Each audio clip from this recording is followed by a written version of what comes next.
Bellator 293 went down at Pechanga Summit inside Pechanga Resort Casino in Temecula, California. A sensational night of action with Big John McCarthy. I'm Mauro Ranallo, and John, we got things started with a shocker in the first fight of the night as Sullivan, undefeated light heavyweight, who was 5-0 with 5 first-round knockouts, taking on Luke Trainor, who was 6-1. All 6 of his wins came before the final bell, and it was Luke Trainor who indeed shocked Sullivan Cully. Yeah, we talked about the wrestling of Sullivan Cully. He did have the wrestling advantage, but we said that the Jiu-Jitsu went to Luke Trainor. And once he got the back of Sullivan Cully, it was the way he set that choke up. He took his time. He had a lot of power on that arm and snuck in that locking hand. Look at how well that is placed on him right now. That is tight, wonderful, beautiful rear naked choke submission. Luke Trainor putting on a show.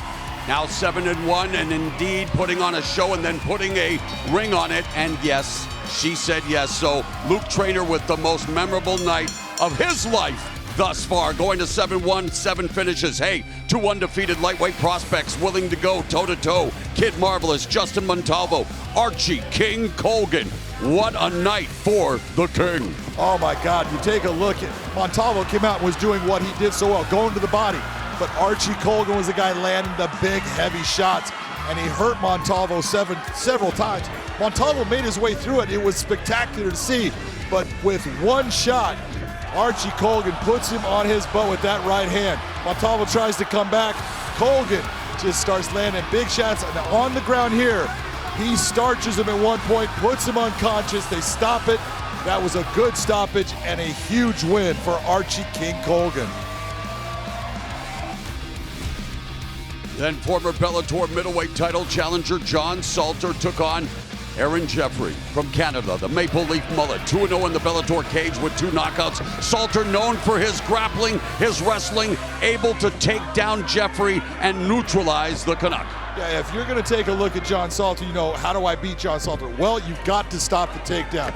And once he gets a takedown, he is human Velcro. He is so good at holding on to positions. He was able to put Aaron Jeffrey on his back multiple times.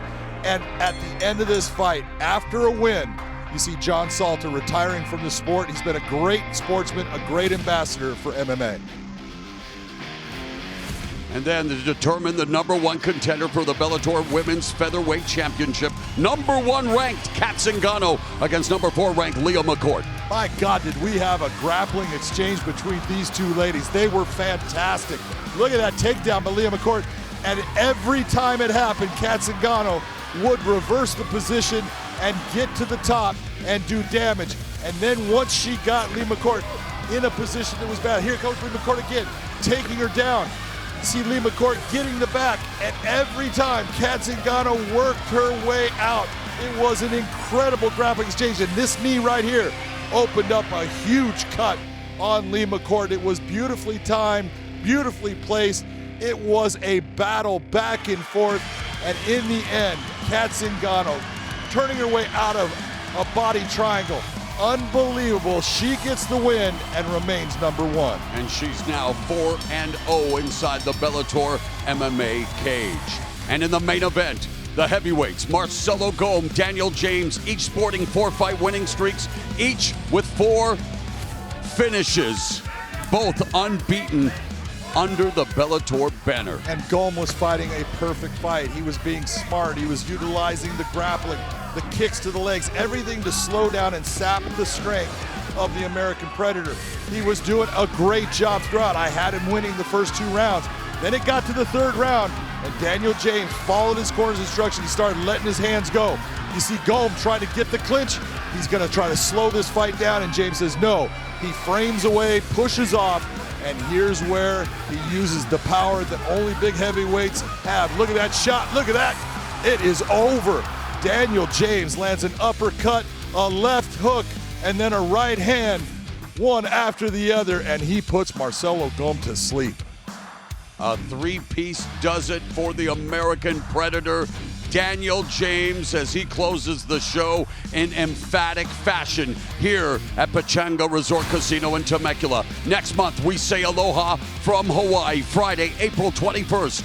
Champion Liz Carmouche puts her flyweight title on the line against Deanna Bennett in a rematch. The heavyweight Satsuma takes on Tim Johnson.